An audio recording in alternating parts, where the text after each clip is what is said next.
स्वागत करते हैं आपका हमारे चैनल के अंदर। वीडियो में आगे बढ़ने से पहले मैं नए दोस्तों से कहूँगा कि चैनल को सब्सक्राइब करके लाइक और ज़्यादा से ज़्यादा शेयर कर दीजिएगा। पिछली दफ़ा हम बात कर रहे थे मध्य प्रदेश के लोकसभा विधानसभा चुनाव के बारे में, तो इस बार भी दोस्तों कुछ चीज़ें ऐसी ज़रूर है जिसको लेकर कई घंटों चर्चा की जा सकती है।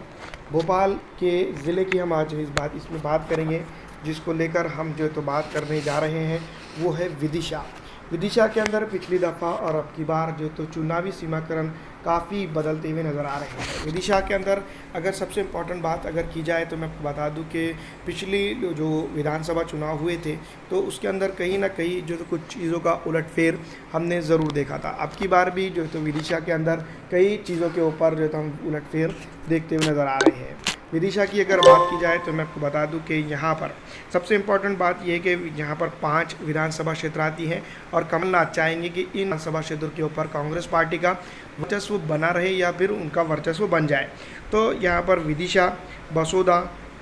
कुरवई, सिरोंज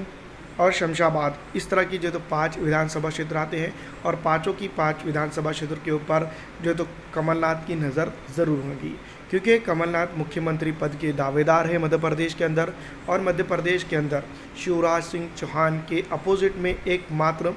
जो है तो विकल्प के तौर पर कांग्रेस पार्टी के पास है। लेकिन शिवराज सिंह चौहान की अगर बात करें तो 19-20 साल की जो उनकी तपस्या है या फिर उनकी हुकूमत है या जो भी चाहे आप कह लें, उसका जो तो अब जो है तो रिजल्ट स्वरूप परिणाम जो तो इस विधानसभा चुनाव के अंदर आ सकता है। वैसे मैं आपको बता दूं कि कमलनाथ इस बार जो तो काफ़ी मजबूत नज़र ज़रूर आ रहे हैं, लेकिन कुछ चीज़ें ऐसी ज़रूर हैं जिसको लेकर कई घंटों चर्चा की जा सकती है। कमलनाथ के पास जो है तो कार्यकर्ता मौजूद ज़रूर है, लेकिन जनता के बीच में उनका ताल उतना अच्छा नहीं है जितना मैं आपको बता दूं कि भारतीय जनता पार्टी का है। दूसरी तरफ अगर बात करें हम तो ऐसे कई ज़िले हैं और कई ऐसे विधानसभा हैं जहां पर वो पूरी तरह से अगर देखा जाए तो शिवराज सिंह चौहान को मात देते हुए नज़र नहीं आ रहे हैं। तो विदिशा के अंदर हम बात करेंगे सबसे पहले शमशाबाद विधानसभा क्षेत्र के बारे में। शमशाबाद विधानसभा क्षेत्र की अगर हम बात करें तो शमशाबाद विधानसभा क्षेत्र के अंदर मजबूत पकड़ अगर किसी की है या तो कोई पार्टी की है तो मैं आपको बता दूं कि वो पार्टी है भारतीय जनता पार्टी। लेकिन कांग्रेस की बात अगर करें तो यहाँ पर जनता कांग्रेस के साथ काफ़ी अच्छी तरह से खड़े होते हुए नज़र आ रही है। लेकिन जनता के खड़े होने की सख्त ज़रूरत के साथ ये भी है कि कार्यकर्ता उतना मजबूत हो कि शमशाबाद के अंदर वोटिंग बूथ तक के यहाँ पर की जनता को ले जाए और वोटिंग कराए, क्योंकि हमने बहुत सारे ऐसे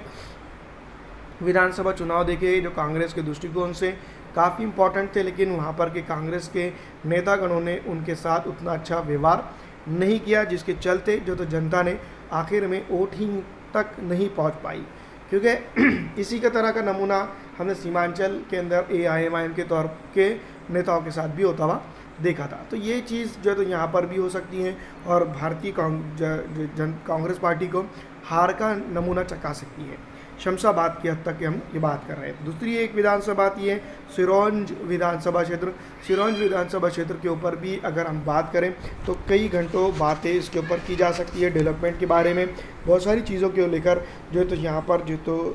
कई जगहों पर असमंजस बना हुआ है, और जितनी मजबूत स्थिति में यहाँ पर असमंजस है उतनी मजबूत स्थिति में अगर कभी वोटिंग हो जाती है तो कमलनाथ को यहाँ पर सिरोंज के ऊपर जो तो अब नुकसान हो सकता है। दोस्तों, शुरुआती दिनों के अंदर पूरी तरह से लग रहा था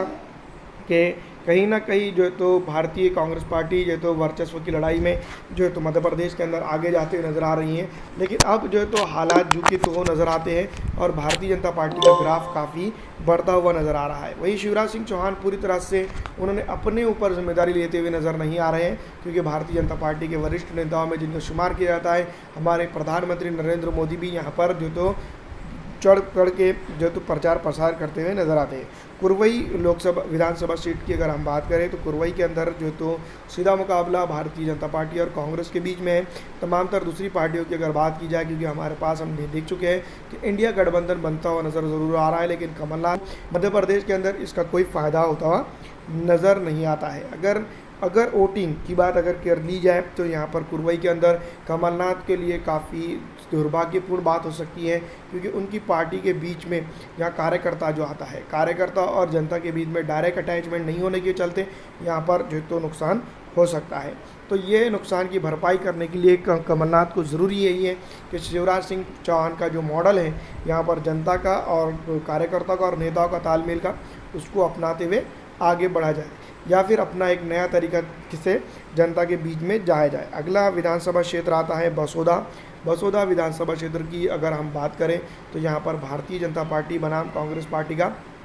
सीधा मुकाबला है, और इस मुकाबले के अंदर मैं आपको बता दूं कि कमलनाथ कहीं पर भी ठहरते हुए नज़र नहीं आते हैं। दोस्तों, दूसरी पार्टी यहाँ बसोदा के अंदर मौजूद नहीं है, लेकिन यह आपको बता दूं कि कांग्रेस पार्टी का भी जिस तरह से जो गुणगान शुरुआत में हो रहा था, उतना अच्छा गुणगान यहाँ पर नहीं है, और भारतीय जनता पार्टी को यहाँ पर सीधा सीधा फ़ायदा होता हुआ नज़र आ रहा है। डेवलपमेंट की बात और बहुत सारी चीज़ों की बात हम ज़रूर कर लेते, लेकिन दोस्तों जनता ने यहाँ पर तुष्टिकरण की राजनीति को चुन लिया है। ऐसा लगता है कि यहाँ पर जो तो डेवलपमेंट का मामला बाद में देखा जाएगा, पहले हिंदू, मुस्लिम, आदिवासी और पिछड़ा, अति पिछड़ा, आरक्षित समाज, इस तरह की पॉलिटिक्स यहाँ पर चल पड़ी है, और यही वजह है जो तो यहाँ पर जो तो तुष्टिकरण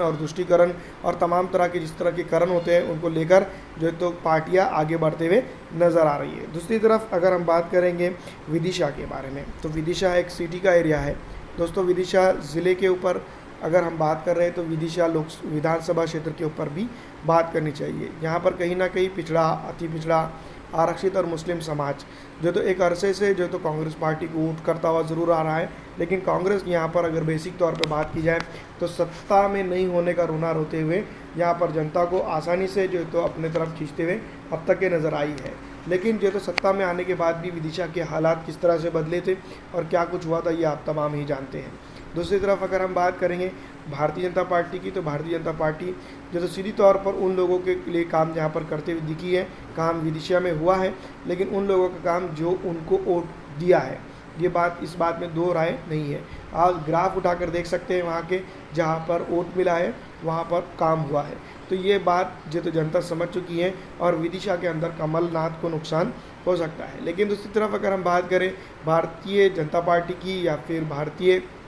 कांग्रेस पार्टी की, तो दोनों ही अच्छी तरह से मैच फिक्सिंग करते हुए यहाँ पर जनता को जो तो मूर्ख बनाते हुए काम करते चले जा रहे हैं। इस बात में कोई दो राय नहीं है। जनता आखिर ये सवाल पूछती नहीं है कि क्यों हमारे क्षेत्र में विकास नहीं हो रहा है। यहाँ पर अगर पूछ लेती तो काफ़ी कुछ विकास करने के काम हो जाते, लेकिन ऐसा ज़मीनी तौर पर दिखाई नहीं देता है। वहीं अगर बात करें, कमलनाथ बड़े बड़े दावे ज़रूर करते हुए नज़र आते हैं कि विदिशा की इतनी सीटें वो जीत रहे हैं या फिर इतनी वो सीटें जीत चुके हैं, तो तमाम तरह सीटों के ऊपर पानी फिरता हुआ नज़र आ रहा है, लेकिन यहाँ पर कोई बड़ा कार्यक्रम इनकी तरफ से होता हुआ नज़र नहीं आ रहा है, या फिर जीत के लिए कोई अच्छा ओपिनियन यहाँ पर बनता हुआ नज़र नहीं आ रहा है। जनता की अगर बात करें तो जनता पूरी तरह से इनसे परेशान नज़र आती है, चाहे वो भारतीय जनता पार्टी हो या कांग्रेस हो। आपको लगता है कि क्या होगा जनता का, कमेंट करके ज़रूर बताइएगा।